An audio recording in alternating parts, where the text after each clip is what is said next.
পরিসংখ্যান কিন্তু বলছে যে পশ্চিমা দেশগুলোর থেকেও কিন্তু বেশি পরিমাণ এখন আমরা আনহেলদি খাবার খাচ্ছি, সেডেন্টারি লাইফস্টাইল আমরা লিড করছি। একদিকে যেমন চর্বি জাতীয় খাবার, কার্বোহাইড্রেট এগুলো আমরা বেশি খাচ্ছি, রিফাইন্ড ফুড, কিন্তু খাদ্যের মান যদি চিন্তা করি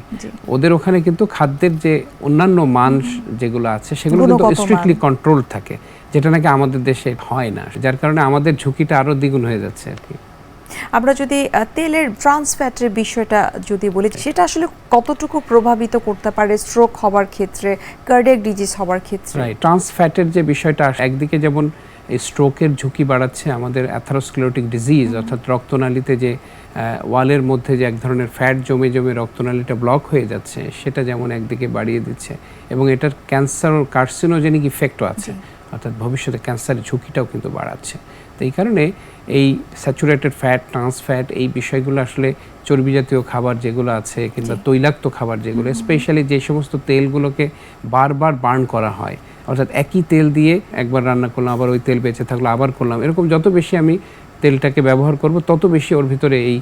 ট্রান্স ফ্যাট বেশি তৈরি হবে এবং কার্সিনোজেন তৈরি হবে।